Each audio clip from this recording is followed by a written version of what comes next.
fellow citizens.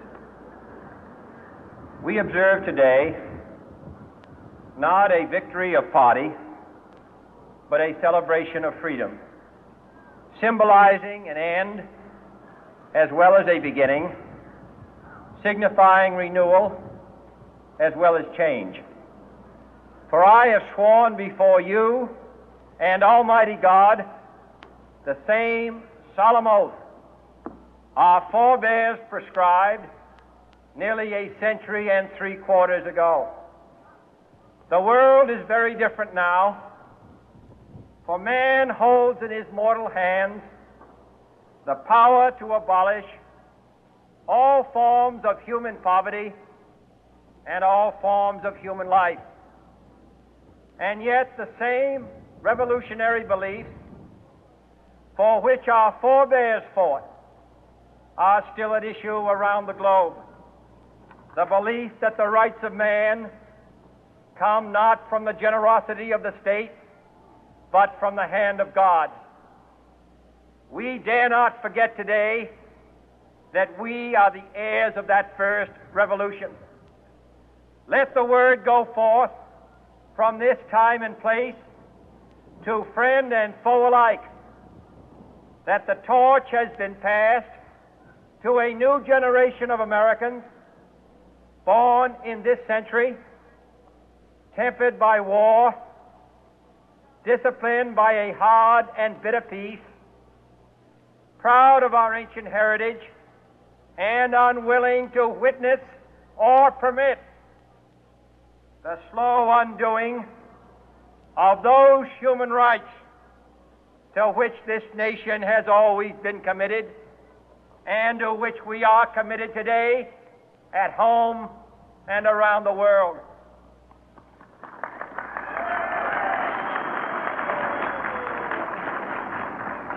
Let every nation know, whether it wishes us well or ill, that we shall pay any price, bear any burden, meet any hardship, support any friend, oppose any foe to assure the survival and the success of liberty.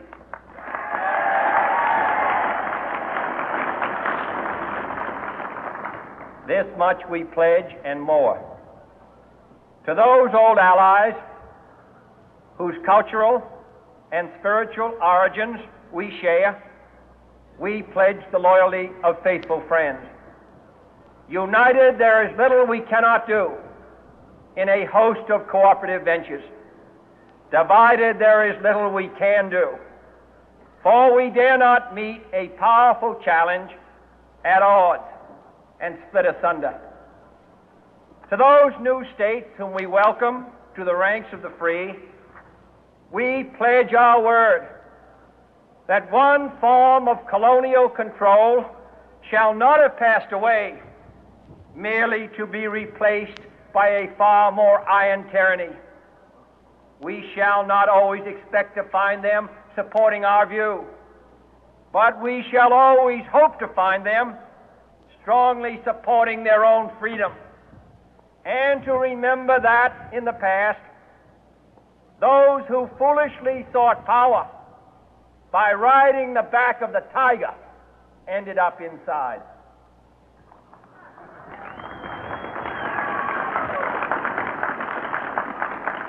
To those people in the huts and villages of half the globe struggling to break the bonds of mass misery, we pledge our best efforts to help them help themselves for whatever period is required, not because the communists may be doing it, not because we seek their votes, but because it is right. If a free society cannot help the many who are poor, it cannot save the few who are rich.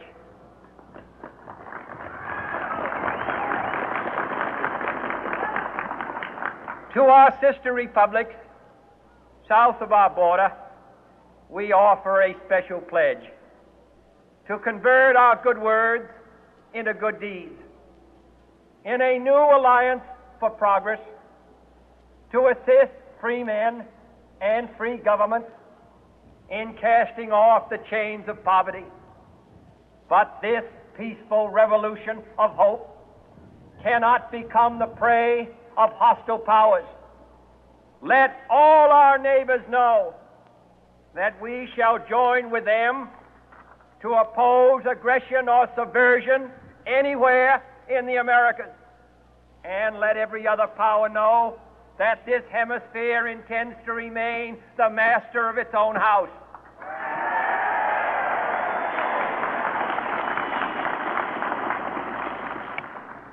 To that World Assembly of Sovereign States, the United Nations, our last best hope, in an age where the instruments of war have far outpaced the instruments of peace, we renew our pledge of support to prevent it from becoming merely a forum for invective, to strengthen its shield of the new and the weak, and to enlarge the area in which its writ may run.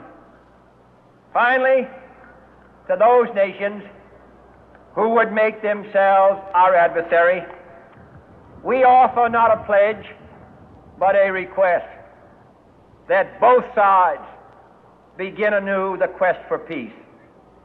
Before the dark powers of destruction, unleashed by science, engulf all humanity in planned or accidental self-destruction, we dare not tempt them with weakness, for only when our arms are sufficient beyond doubt can we be certain beyond doubt that they will never be employed. But neither can two great and powerful groups of nations take comfort from our present course, both sides overburdened by the cost of modern weapons, both rightly alarmed by the steady spread of the deadly atom, yet both racing to alter that uncertain balance of terror that stays the hand of mankind's final war. So let us begin anew, remembering on both sides that civility is not a sign of weakness, and sincerity is always subject to proof. Let us never negotiate out of fear, but let us never fear to negotiate.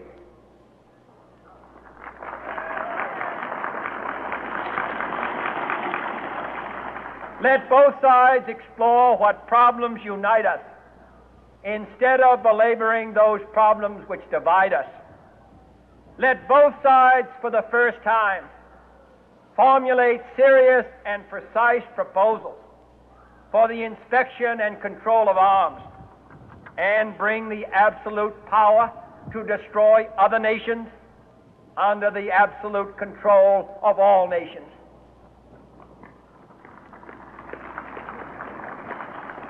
Let both sides seek to invoke the wonders of science instead of its terrors. Together, let us explore the stars, conquer the deserts, eradicate disease, tap the ocean depths, and encourage the arts and commerce. Let both sides unite to heed in all corners of the earth the command of Isaiah to undo the heavy burden and let the oppressed go free. And if a beachhead of cooperation may push back the jungle of suspicion, let both sides join in creating a new endeavor, not a new balance of power, but a new world of law, where the strong are just and the weak secure and the peace preserved. All this will not be finished in the first 100 days, nor will it be finished in the first 1,000 days, nor in the life of this administration, nor even perhaps in our lifetime on this planet. But let us begin.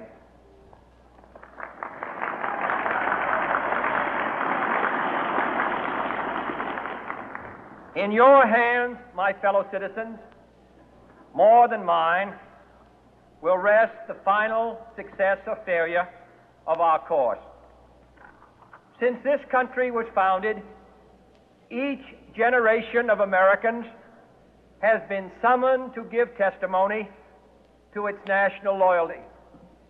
The graves of young Americans who answered the call to service surround the globe.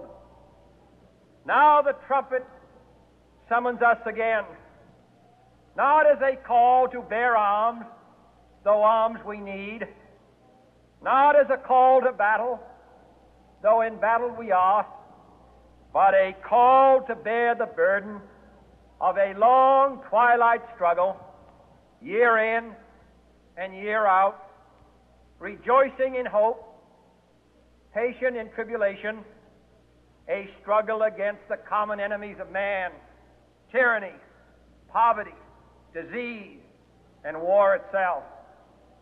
Can we forge against these enemies a grand and global alliance, north and south, east and west, that can assure a more fruitful life for all mankind? Will you join in that historic effort?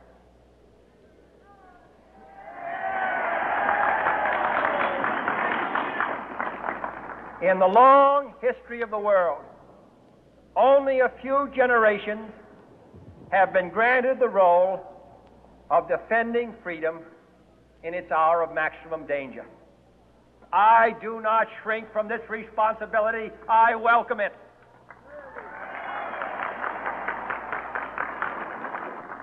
I do not believe that any of us would exchange places with any other people or any other generation. The energy, the faith, the devotion which we bring to this endeavor will light our country and all who serve it. And the glow from that fire can truly light the world. And so, my fellow Americans, ask not what your country can do for you. Ask what you can do for your country.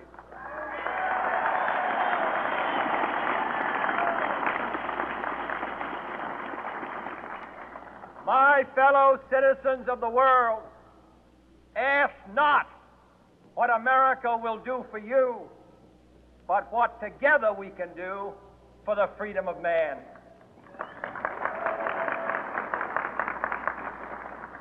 Finally, whether you are citizens of America or citizens of the world, ask of us here the same high standards of strength and sacrifice which we ask of you. With a good conscience, our only sure reward, with history the final judge of our deeds, let us go forth to lead the land we love, asking His blessing and His help, but knowing that here on earth God's work must truly be our own.